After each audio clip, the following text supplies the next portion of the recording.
ሰላም ሰላም፣ እንዴት ናችሁ? ሰላማችሁ በክርስቶስ ብዝት ይበላችሁ። ዛሬ በነገራችን ላይ የሆነ ሀሳብ ነገር ልሰጣችሁ ነው ብቅ ያልኩትና ምክንያቱም የምናያቸው ነገሮች በጣም አስከፊ፣ በጣም አስቀያሚ የሆኑ ነገሮች ነው የምንሰማቸው ነገሮች።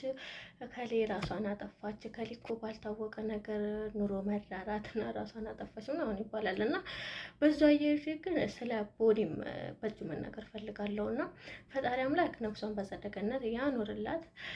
እንደ ማንኛውም ሰው ጀግና፣ ጎበዝ፣ ጠንካራ ነበረች እና ግን ፈጣሪ አልፈቀደውም እና ራሷን አጥፍታለች።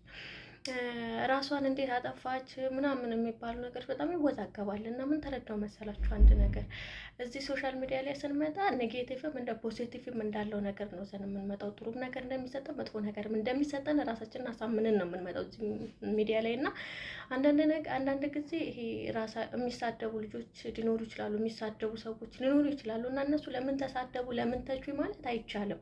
ምክንያቱም እንደዚህ አይነት ተሳዳቢ ሰዎች ሁሌ እንዴት የመጡ መሰላችሁ? በቤተሰብ ተጽዕኖ የመጡ በቃ በራሳቸው ኮንፊደንስ የሌላቸው እንደኔ የሚመስለኝ በራሳቸው መተማመን የሌላቸው በቃ ይሄ ቤተሰብ ጋር እንዴት ተብለው እንዳደጉ ልክ እማዬ ወይ አባዬ ብሎ ወይ አጎቴ ብሎ በሚሄዱ ሰዓት ሂድ ተስሬ ምናምን እየተባሉ ያደጉ ልጆች በቃ ተስሬ እየተገለሉ ያደጉ ልጆች በአይምሯቸው ውስጥ ምን ይዘው ይመጣሉ መሰላችሁ? ዛሬም ላይ በራሳቸው መቆምን በራሳቸው ኮንፊደንስ የላቸውም እና በየሰው ቪዲዮ ስር እየሄዱ መሳደብ ያልሆነ ቃላትን መወርወር ያመጣሉና እነዚህ ቃላቶች ያንን ሰው ምናልባት ደካማ ተሆነ ሊሰብረው ይችላል እና ቦኒን እንዴት ተመለከታችሁ እናንተ? እኔ ያሰብኩትን ልንገራችሁ። እኔ ተመለከትኩትን። ቦኒ ጀግና ናት። በነገራችን ላይ ገና ሶሻል ሚዲያ ላይ ስመጣ ጀምሮ ትችት በጣም ነበረባት እና እሱን ሁሉ ሰብራ ነው እዚህ የደረሰችው እና እሺ በኮሜንት በተሰጠው ነው ራሷን ስለተሰደበች ነው ራሷን ያጠፋችው። በዛም ብዙ አወዛጋቢዎች አሉና እርግጥ ሊሆን ይችላል እቺ ልጅ ተጨማምሩባት ነው ብዬ ነው የማስበው፣ እንደኔ እንደ ሰው አይነት ሳስብ እና እቺ ልጅ አግብታለች፣ ባለትዳር ናት አይደለ? ፈጣሪ አምላክ በትዳር ባርኳታል እና እኔ አንድ አይምሮ ውስጥ የሚመላለስ ነገር አለ ጀስት እንደ ሴት ልጅ ሳስበው። ምክንያቱም እኔም ሴት ነኝና አንድ ሴት ልጅ ትዳር ዓለም ውስጥ ተገባች በኋላ ብዙ ነገሮች ሊኖሩ ይችላሉ፣ ምናልባት አላውቅም። እና ግን ማለት የታዘብኩት ነገር ምን እንደሆነ ታውቃላችሁ? እቺ ልጅ ራሷን እስከ ማጥፋት ድረስ እዚህ ዲፕሬሽን ውስጥ ገብታ ህይወት ደከመኝ ውጣ ውረድ አቃተኝ እስከምትል ድረስ ባለቤቷ እንዴት አላስተዋላትም? እንዴት ቼክ አላደረጋትም? እና በዙሪያ ያላችሁ ጓደኞቿ እንዴት አላስተዋላችኋትም? ቼክ ለምን አትደራረጉ? ለነገሩ በአሁኑ ሰዓት ጓደኛ ትክክለኛ ጓደኛ አለ ቼክ የሚያደርገኝ ስሜቴን የሚረዳኝ አላውቅም ተፈጣሪ በስተቀር እኔ እንጃ። ግን ባለቤቷ አምነው ነው ቤተሰቦች የሚሰጡት አይደለ? አግብተካታል፣ ሚስትህ ናት። ሚስቱን ቼክ ማድረግ ግዴታ አለበት ብዬ አምናለሁ እኔ። ምክንያቱም ቢያንስ እነያ ኮሜንቶች ናቸው ሰብረዋት፣ በኮሜንት የተነሳ ነው ራሷን ያጠፋችው።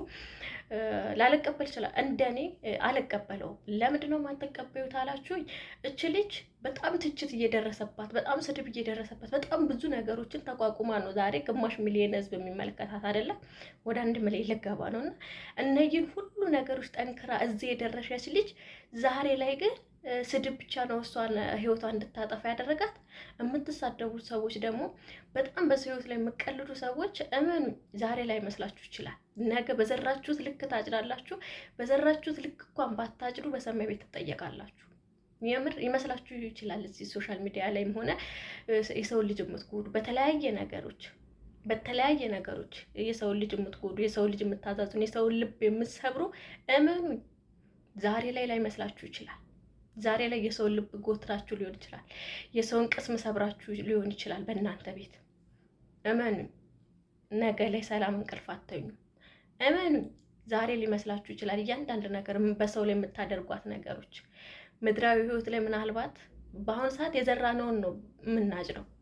እመኑኝ፣ የሰማይ ቤቱን ግን እንዴት እንደምታልፉት እና በእናታችሁ ጥንቃቄ አድርጉ። በቃ የሆነ ሰው ተመሳደባችሁን በፊት አትዩ፣ እስክሎር አድርጋችሁ ማለፍ ትችላላችሁ።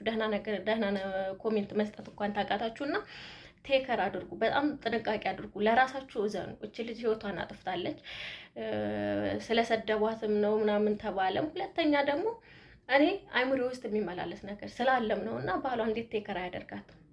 እና በነገራችን ላይ ሴት ልጅ ራሷን አጠፋች፣ ሞተች፣ እንደዚህ ያለች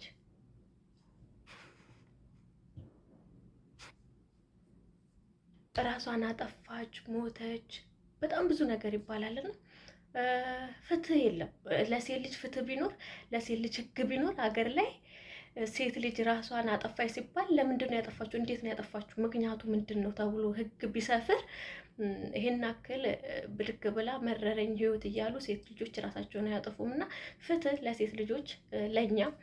ምክንያቱም ሰው ሲሞት እንደ ቀልድ ሶሻል ሚዲያ ላይ መተን እንደምናወራው ሶሻል ሚዲያውን እንደምናሟሙቀው አይደለም እና መሰራት አለበት ብዬ አስባለሁ፣ አብሶ ሴቶች ላይ። እና ደግሞ ራሳችሁን አታጥፉ። ሁሉም ነገር ያልፋል።